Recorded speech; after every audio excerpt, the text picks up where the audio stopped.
I just wanted to go ahead and show you all how I actually account for the purchases that I make from my envelope system. So of course you already seen my cash envelope wallet.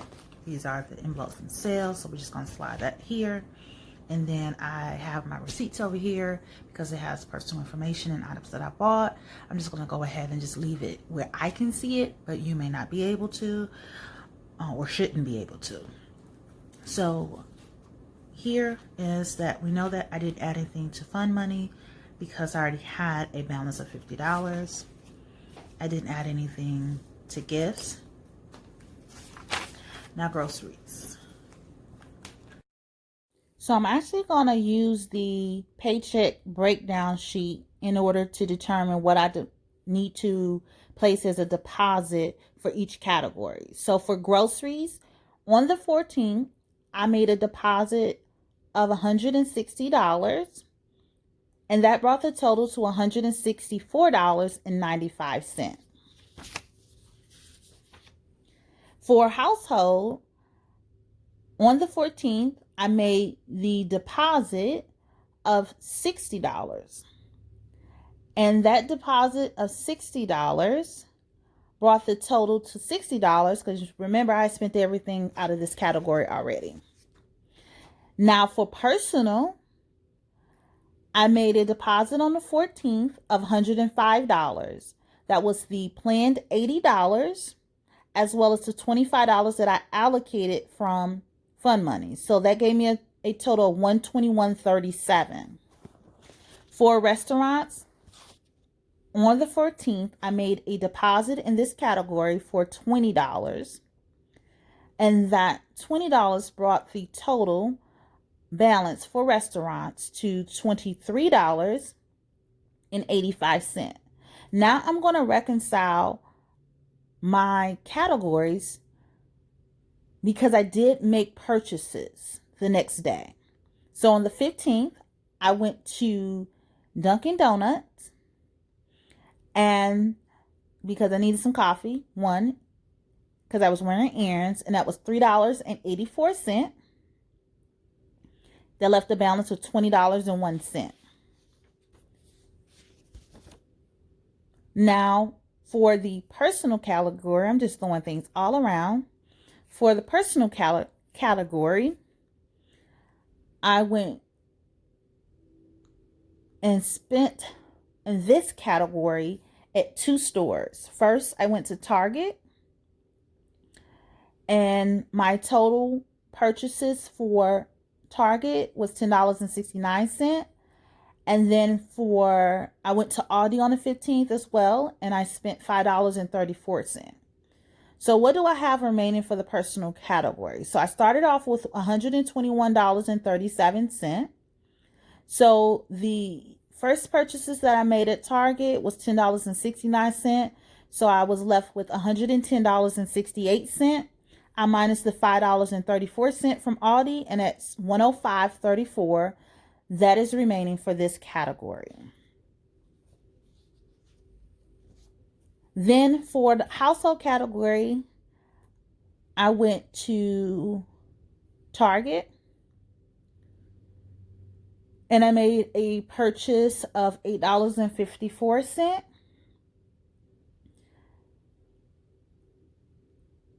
Then, of course, the same day I went to Aldi, and so out of the household category, I spent $12.60.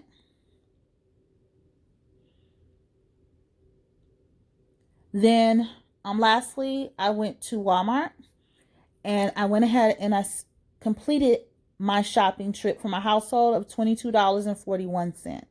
So what do I have remaining for household? So I started with 60. My Target total was $854.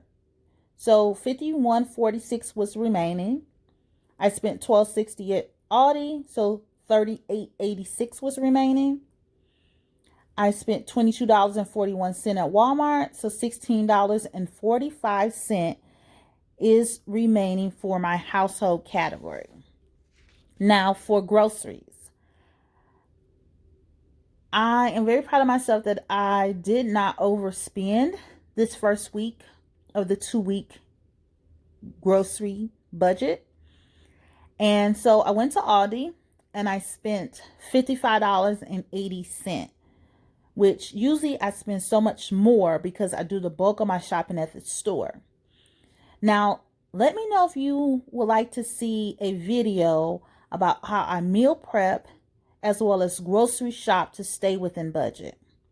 Now, I also went to Food Lion on the 15th, and that concluded my grocery shopping for the week, and that was $19.53. And so let's see what we have remaining. So we started with $164.95. Our purchases at Aldi was $55.80, so $109.15 was remaining. We made purchases in Food Lion in $19.53, so $89.62 is remaining. So that's what we have left.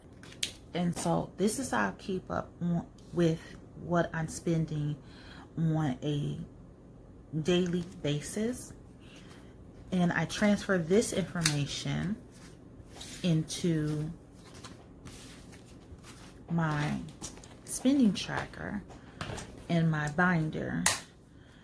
Sometimes I do it that day, or sometimes I do it weekly, but this helps me, like if I make a mistake in a spending tracker, I'm able to easily correct it or discover my mistake by looking at the transactions on these sheets here. So that's why it's very important that if I do not take my wallet with me, that I keep up with the receipts and I actually input that information in the cash envelope wallet daily. And now he's giving me difficulties getting in here, but it's all good. We'll get there. Let's see if I do it this way, maybe. Yeah. It's all in the wrist. There. And it was a pretty good morning for shopping. It wasn't too crowded, and everything that I needed I was able to get. So I hope this helped everyone understand my process in regards to how I transfer and keep up with the transactions that I record for my variable expenses of my cashless envelope system. Again, I do thank you for watching. Peace out.